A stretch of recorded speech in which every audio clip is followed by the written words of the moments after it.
दोस्तों, इस वीडियो को देखने से पहले जो मैंने पहला पार्ट बनाया मीजल्स के ऊपर, पहले आपको वो पार्ट देख लेना चाहिए, उसके बाद इस पार्ट को देखना है। चलिए अब बात करते हैं रूबेला वायरस के बारे में। जो रूबेला है इसको जर्मन खसरा भी बोला जाता है और दूसरे शब्दों में इसको जर्मन मसूरी का भी कहते हैं।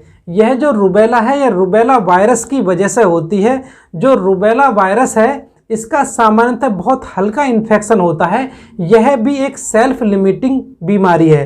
तो सेल्फ लिमिटिंग बीमारी मैंने पहली वीडियो में आपको बताई थी कि यह बीमारी ऐसी वायरस की बीमारी जो होती हैं वो सेल्फ लिमिटिंग ज़्यादातर होती हैं, क्योंकि यदि शरीर की हमारी इम्यूनिटी क्षमता अच्छी होगी तो यह बीमारी बिना कुछ ट्रीटमेंट के भी अपने आप कुछ निश्चित समय के बाद सही हो जाती हैं। जो रूबेला वायरस है यह बच्चों को और बड़ों को दोनों को बराबर रूप से संक्रमित करता है। यदि हम रूबेला वायरस के इन्फेक्शन की बात करें तो यह गर्भवती महिलाओं में बहुत ज़्यादा इन्फेक्शन करता है। यह कंसेप्शन से पहले, मतलब बच्चा भी पेट में नहीं आया उससे पहले ही रूबेला का इन्फेक्शन हो सकता है, या फिर अर्ली प्रेगनेंसी में, मतलब जो फर्स्ट ट्राइमेस्टर होता है उसमें रूबेला का इन्फेक्शन हो सकता है। यदि महिलाओं में रूबेला का इन्फेक्शन हो जाता है तो इसकी वजह से मिसकैरिज हो सकता है, मतलब गर्भपात होता है, रिकरेंट एबॉर्शन हो सकता है, बार बार एबॉर्शन होता रहता है, मतलब प्रेग्नेंट हुए और प्रेग्नेंट होने के 1-2 महीने बाद ही एबॉर्शन हो गया, और जो बच्चा होता है उसे जन्मजात कोई डिफेक्ट हो सकता है जिसे कंजेनाइटल डिफेक्ट कहते हैं। इसको CRS भी बोला जाता है, कंजेनाइटल रूबेला सिंड्रोम, CRS। चलिए अब बात करते हैं रूबेला बीमारी के बारे में। लगभग 20 से 50% जो रूबेला का इन्फेक्शन होता है वो बहुत ज़्यादा हल्का होता है या बहुत बड़ा कम इन्फेक्शन होता है, या तो उसमें कोई भी रेसिस बिल्कुल नहीं होते हैं और कोई भी सिम्टम्स भी नहीं होते हैं। ऐसे पेशेंट लगभग 20 से 50% पेशेंट होते हैं। और दूसरे जो पेशेंट होते हैं जो उनके शुरुआती उनमें लक्षण आते हैं, जो शुरुआती लक्षण होते हैं रूबेला के, तो उसमें क्या है कि जो बड़े हैं, बड़ों में एकदम हल्का सा बुखार आएगा, थोड़ी थकान सी या कमजोरी सी महसूस होगी, और गले की जो लिम्फ नोड होती हैं, यहाँ पर ये लिम्फ नोड होती हैं, गर्दन की लिम्फ नोड होती हैं, ये इनमें स्वेलिंग आ सकती है और हल्का फुल्की खांसी हो सकती है। मतलब अपर रेस्पिरेटरी ट्रैक्ट के जो इन्फेक्शन होते हैं वो आपको हो सकते हैं, लेकिन बहुत ही ये माइन्यूट रहेंगे। बच्चों में नॉर्मली जो शुरुआत लक्षण है बच्चों में पता ही नहीं चल पाते हैं, और इसमें जो रेसिस होते हैं वो माइल्ड रेसिस होते हैं, मतलब बहुत छोटे छोटे मैकुलोपैपुलर रेसिस होते हैं, जो कि मैंने आपको पहले ही बताए थे। छोटे छोटे लाल रंग के दाने होंगे जिनमें कोई भी पस या पानी नहीं होगा, और इनकी जो शुरुआत है वो चेहरे पर होती है, कमर पे होती है, पीठ पर होती है, पेट पर होते हैं। और इसी तरह से जैसे मीजल्स में होते हैं इसी तरह इसके भी छोटे छोटे दाने हो जाते हैं। और ये जो रेसिस हैं ये लगभग 2 से 3 दिन में अपने आप ही ख़त्म हो जाते हैं। जो एडल्ट होते हैं उसमें माइल्ड जॉइंट पेन की प्रॉब्लम हो जाती है। यदि हम रूबेला के कॉम्प्लिकेशन की अगर बात करें तो लिम्फ एडिनोपैथी, मतलब जो हमारी लसिका ग्रंथि होती हैं, लिम्फ नोड जो होती हैं वो बढ़ जाती हैं, और जो अर्थराइटिस होती है, मतलब जोड़ों में दर्द की, बच्चों में रेयरली होती है अर्थराइटिस की प्रॉब्लम, लेकिन जो एडल्ट फीमेल होती है उनमें लगभग 70% महिलाओं में अर्थराइटिस की प्रॉब्लम रूबेला वायरस की वजह से होती है। नेक्स्ट होता है थ्रोम्बोसाइटोपेनिक पर्पुरिया। इसमें पूरी बॉडी पर लाल लाल रंग के छोटे छोटे दाने बन जाते हैं, और ये लगभग 3000 लोगों में लगभग 1 लोग को इस टाइप के सिम्टम्स आते हैं। और नेक्स्ट कॉम्प्लिकेशन होता है इसका एनसेफेलाइटिस। इसमें लगभग 6000 जो केस होंगे उसमें 1 केस में एनसेफेलाइटिस हो सकता है। CRS मोस्ट कॉमन कॉम्प्लिकेशन होता है रूबेला का, कंजेनाइटल रूबेला सिंड्रोम। CRS होने के 90% चांस होते हैं यदि प्रेगनेंसी के फर्स्ट ट्राइमेस्टर में रूबेला का इन्फेक्शन हो जाता है, तो CRS होने के लगभग 90% चांस होते हैं। CRS congenital rubella syndrome. यदि प्रेग्नेंट महिला में अर्ली प्रेगनेंसी में रूबेला का इन्फेक्शन हो जाता है और वो फीटस तक पहुंच जाता है तो यह मिस्ड एबॉर्शन कर सकता है, फीटल की डेथ हो सकती है, प्री मैच्योर डिलीवरी हो जाएगी, मतलब बच्चा टाइम से पहले ही पैदा हो जाएगा, जिसे प्री मैच्योर डिलीवरी कहते हैं। और सीरियस लाइफ लॉन्ग डिसएबिलिटीज बच्चे के अंदर आ सकती हैं। यदि हम CRS के क्लिनिकल सिम्टम्स की बात करें तो इसमें सबसे पहले हियरिंग इम्पेयरमेंट होता है, मतलब जो बच्चा पैदा होगा तो हो सकता है उसमें कान में या उसके सुनने में कोई ज़्यादा प्रॉब्लम हो। नेक्स्ट होता है कैटरेक्ट, उसे जन्म से ही मोतियाबिंद की शिकायत हो, उसमें कोई हार्ट डिफेक्ट हो सकता है, माइक्रोसिफेली हो सकता है, मतलब शरीर उसका बड़ा होगा लेकिन सिर उसका छोटा होगा, डेवलपमेंटल डिले उसमें हो सकता है, बोन अल्टरनेशन हो सकता है, मतलब उसकी हड्डियां भी उल्टी सीधी जुड़ी हो सकती हैं, लीवर और स्प्लीन जो होता है उसमें भी डैमेज हो सकता है, और मेंटल रिटार्डेशन हो सकता है। तो ये सब CRS के सिम्टम्स हैं जो कि आपको जानने जरूरी हैं। अब बात करेंगे मीजल्स रूबेला सर्विलेंस के बारे में, मतलब मीजल्स और रूबेला का जो आउटब्रेक कहीं होता है तो उसका सर्विलांस हमको कैसे करना है। तो इसके लिए जरूरी है, सबसे पहले आपको यह जानना जरूरी है, सबसे पहले जब हम मीजल्स के जो केस रिपोर्ट करते थे उसमें फीवर और रेसिस, साथ में उनको CCC मतलब कफ, कोराइजा और कंजक्टिवाइटिस जो होता था, मतलब रेड आइज, रनिंग रोज और कफ, ये सिम्टम्स थे, तब हम उसको रिपोर्ट करते थे सर्विलांस के लिए। लेकिन अब ये बदल गया है, आपको केवल फीवर और रेसिस के केस ही रिपोर्ट करने हैं। आपको ये नहीं देखना है कि उसमें खांसी है, आंखें लाल हैं या फिर रनिंग नोज है, ये सब नहीं देखना है। यदि कोई पेशेंट आपको ऐसा मिलता है जिसको फीवर है और साथ में रेसिस है, रेसिस में वो ध्यान रखना है आपको, छोटे छोटे दाने हैं जिनमें कोई भी पस नहीं है, कोई भी पानी नहीं है और उनका लाल रंग है।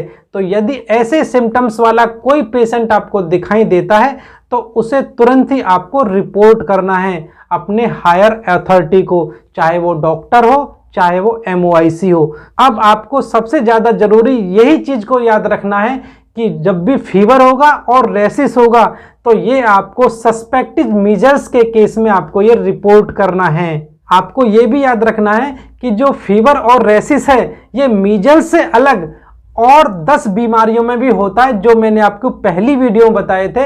तो आपको ये ज़्यादा अपना दिमाग नहीं लगाना है कि ये कौन सी बीमारी है। जब भी आप कोई रेसिस देखो और फीवर देखो उसे तुरंत रिपोर्ट करना है, तो वो लैब डिसाइड करेगी यह मीजल्स है या फिर कोई और दूसरी बीमारी है।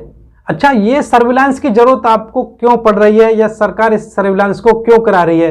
लेकिन सबसे पहले से आपको ये जानना जरूरी है कि पहले जो वैक्सीनेशन बच्चों का जो होता था तो उसमें हेपेटाइटिस की वैक्सीन थी, BCG थी, DPT थी, मीजल्स थी, तो ये सब वैक्सीन थी। उसके बाद में बीमारी और ज़्यादा दिखाई देने लगी तो उसमें हिब वैक्सीन को शामिल किया गया, तो DPT की जगह पेंटा हो गया, PCB वैक्सीन को शामिल किया गया, मीजल्स की जगह MR को शामिल किया गया, और हो सकता है आगे आने वाले दिनों में कोरोना की वैक्सीन को भी इम्यूनाइजेशन में RI में शामिल करना पड़े। इसलिए अब सरकार चाहती है कि MR को एलिमिनेट कर दिया जाए। तो इसके लिए जरूरी है 4 चीज़ें बहुत ज़्यादा जरूरी हैं जिनको सरकार अब फोकस कर रही है। सबसे पहला है MR का वैक्सीनेशन, जो कवरेज है वो लगभग 95% हमको अचीव करना है। और दूसरा है केस बेस्ड सर्विलेंस, मतलब जब भी आपको कोई फीवर का और रेसिस के पेशेंट दिखाई देता है तो उसको आपको तुरंत रिपोर्ट करना है। और तीसरा है इसमें लेबोरेटरी टेस्ट, तो जब भी वो उसको रिपोर्ट करेंगे वो लैब में जाएगा तो वहाँ से वो डिसाइड होगा कि वो मीजल्स है या फिर कोई और बीमारी है। और चौथा पॉइंट है इसमें केस मैनेजमेंट, मतलब जो भी हमें केस निकलता आता है मीजल्स का उसको मैनेज करना है। यदि उसमें कोई सिम्टम्स हैं तो उसको हायर सेंटर रेफर करना है, यदि कोई सिम्टम्स नहीं है तो उसको घर में आइसोलेट करना है। तो ये सब उसको क्लिनिक केस मैनेजमेंट भी करना है। तो इन 4 चीज़ों के द्वारा यदि हम फोकस कर लेंगे तो जल्दी ही MR को अपने इम्यूनाइजेशन से अपनी जो वैक्सीनेशन रूटीन करते हैं इस वैक्सीन को कम किया जा सकता है, क्योंकि बच्चों पर वैक्सीन का लोड ज़्यादा होता जा रहा है। इसलिए ज़रूरी है कि एमआर को अपने देश से और सारी दुनिया से इरेडिकेट कर दिया जाए, एलिमिनेट कर दिया जाए। इस तरह से एमआर को एलिमिनेट करने में हमें अपना सहयोग देना चाहिए और केस को ज़्यादा से ज़्यादा रिपोर्ट करना चाहिए, जिससे बच्चों पर जो वैक्सीनेशन का जो ये ज़्यादा लोड हो रहा है इसको कम किया जा सके। अब हम बात करते हैं आउटब्रेक के बारे में कि आउटब्रेक क्या होता है। यदि 28 दिन के अंदर किसी पर्टिकुलर एरिया में या किसी मोहल्ले में या किसी विलेज में लगातार 5 केस मिल जाते हैं तो यह मीजल्स का आउटब्रेक कहलाता है। या किसी मीजल्स की वजह से कोई एक डेथ हो जाती है तो यह मीजल्स का आउटब्रेक कहलाता है। और मीजल्स की डेथ किसको कहते हैं? यदि रेसिस निकलने के लगभग 28 से 30 दिन के अंदर पेशेंट की मृत्यु हो जाती है तो इसको मीजल्स डेथ माना जाता है। यदि 30 दिन के बाद किसी पेशेंट की डेथ होती है मीजल्स निकलने के बाद तो उसको मीजल्स डेथ में काउंट नहीं किया जाएगा। तो ये जानकारी आपको होनी चाहिए। यदि कोई मीजल्स का केस हमें दिखाई देता है या रिपोर्ट होता है तो सबसे पहले उसको 2 डोज विटामिन ए की जरूर से देनी चाहिए। फर्स्ट डोज उसको मिलते ही तुरंत उसको फर्स्ट डोज देनी है और दूसरी डोज 24 घंटे बाद मतलब दूसरे दिन उसको दूसरी डोज दी जानी है। यदि आप तीसरी डोज भी देना चाहें तो लगभग 4 सप्ताह बाद उसको तीसरी डोज भी दी जा सकती है। यदि कहीं पर मीजल्स का आउटब्रेक होता है तो 72 घंटे के अंदर प्रीलिमिनरी जो सर्च है वो होना बहुत ज़्यादा ज़रूरी है। प्रीलिमिनरी जो सर्च होती है मतलब प्राथमिक सर्च, मतलब सबसे पहले आपको क्या करना है, आशा और आंगनवाड़ी हैं जो कि एएनएम के सुपरविजन में हर तीसरा चौथे घर पर जाकर ये सर्च करेंगी कि उस घर में कोई फीवर के साथ में रेसिस वाला या दाने वाला कोई मरीज तो नहीं है। वो आंगनवाड़ी केंद्रों पर जाकर पूछताछ करेंगी कि आपके यहाँ पर कोई ऐसा बच्चा तो नहीं आ रहा है। स्कूल में पूछताछ करेंगी कि कोई ऐसा बच्चा तो नहीं आ रहा है जिसको बुखार है या छोटे छोटे दाने हैं। और फेथ हीलर्स होते हैं जो कि मंदिर में होते हैं, मस्जिद में होते हैं, चर्च में होते हैं, तो उनकी भी सहायता ये ली जा सकती है कि क्षेत्र में आसपास कोई ऐसा मरीज तो नहीं है जिसको फीवर हो साथ में रेसिस हो। इस तरह से जो आशा आंगनवाड़ी के द्वारा ये सर्च अभियान चलाया जाता है और ये देखने की कोशिश की जाती है कि कोई सस्पेक्टेड केस तो नहीं है। यदि कोई सस्पेक्टेड केस नहीं है, कोई क्लस्टरिंग नहीं है, मतलब बहुत ज़्यादा कोई केस नहीं मिला है, कोई रेसिस का केस नहीं है, तो फिर आगे कोई भी इन्वेस्टिगेशन नहीं किया जाता है और इन्वेस्टिगेशन और ये सर्च है इसको यहीं पे रोक दिया जाता है। यदि सस्पेक्टेड केस मिलते हैं, क्लस्टर्स मिलते हैं, रेसिस मिलते हैं तो हमको फिर डिटेल इन्वेस्टिगेशन करना होगा। और डिटेल इन्वेस्टिगेशन कैसे होगा इसकी जानकारी मैं आपको आगे दूंगा। इस तरह से जो आशा और आंगनवाड़ी के द्वारा जो सर्वे किया जाएगा वो एएनएम को दे दिया जाएगा और एएनएम उस सर्वे को एमओआईसी के साथ उसको डिस्कस करेंगी। अब एमओआईसी डिसाइड करेंगे कि उस क्षेत्र में जाकर कब डिटेल्ड इन्वेस्टिगेशन किया जाना है। तो डिटेल इन्वेस्टिगेशन जो सस्पेक्टेड केस हैं उनके ऊपर वो किया जाएगा। और इसमें डिटेल इन्वेस्टिगेशन में क्या किया जाता है, सबसे नंबर 1 पे आता है सैंपल कलेक्शन होगा। मतलब वहाँ पर जो पेशेंट सस्पेक्टेड हैं उनका सैंपल कलेक्शन होगा।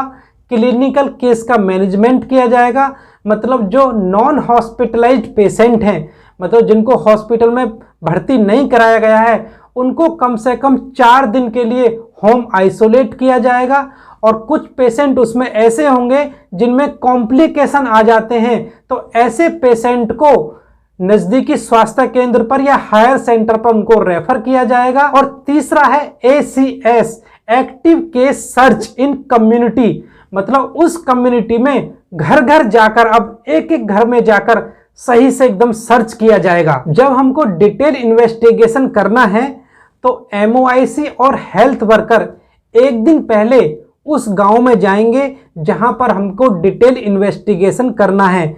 और उस गांव में जाने के बाद जो वहां का ग्राम प्रधान है, सरपंच है या वार्ड मेंबर है, उससे मुलाकात करेंगे और आउटब्रेक के बारे में उसको बताया जाएगा।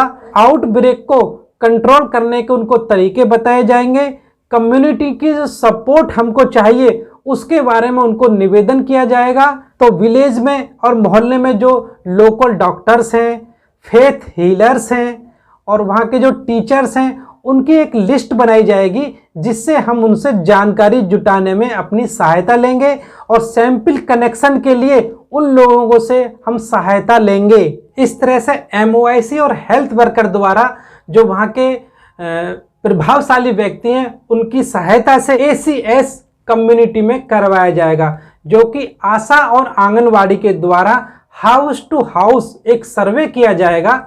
इसमें सस्पेक्टेड केस को सर्च किया जाएगा और मीजल से रिलेटेड कोई 3 महीने के अंदर कोई डेथ हुई है तो वो पता लगाने की कोशिश की जाएगी। स्कूल में टीचर से, आंगनवाड़ी में आंगनवाड़ियों से ये सर्च किया जाएगा कि वहाँ पर कोई सस्पेक्टेड केस तो नहीं है। टीचर से वहाँ की रिपोर्ट ली जाएगी कि कोई ऐसा बच्चा तो नहीं है जिसमें फीवर के साथ रैसिस हो।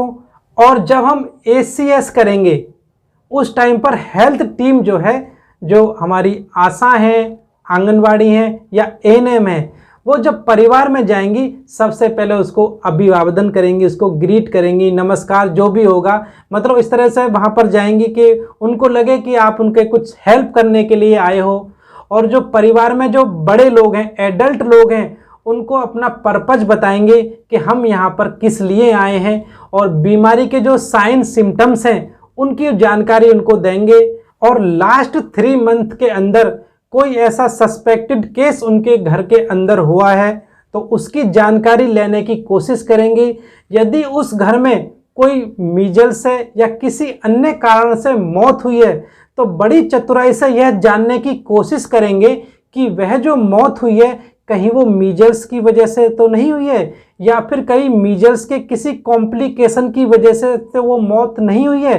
तो ये सब बड़ी चतुराई से हमारी आशा को और आंगनवाड़ी को ये कोशिश करनी है कि वो जानकारी जुटा पाएं कि आखिर वो मौत किस वजह से हुई है।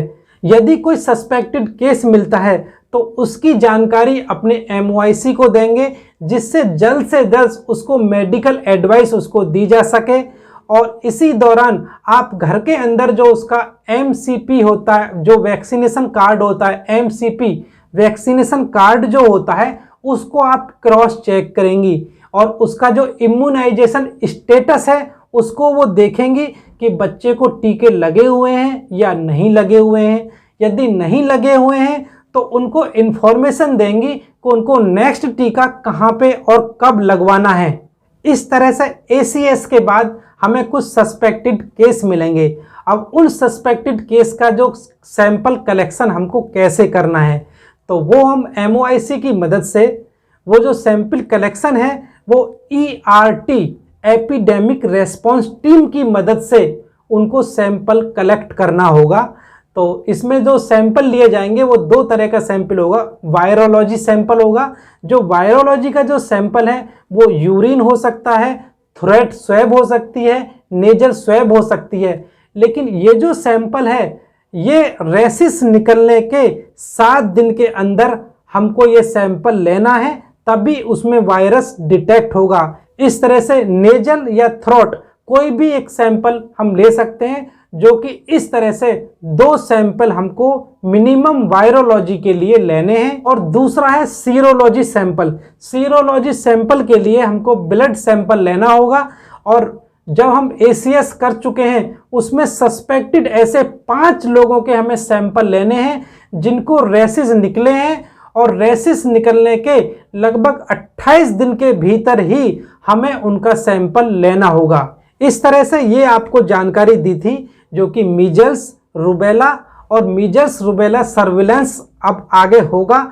यह जानकारी आपको कैसी लगी प्लीज़ कमेंट बॉक्स में ज़रूर से बताइएगा। यदि आप मेरे YouTube चैनल पर बिल्कुल नए हैं या मेरी वीडियो को आज पहली बार देख रहे हैं तो प्लीज़ मेरे YouTube चैनल को सब्सक्राइब करिए, सब्सक्राइब करने के बाद बेल आइकन को दबाइए और साथ में ऑल पर क्लिक करना ना भूलें प्लीज़। और वीडियो देखने के लिए आपका बहुत बहुत धन्यवाद। मैं doctor Ashok Kumar Singh, thank you.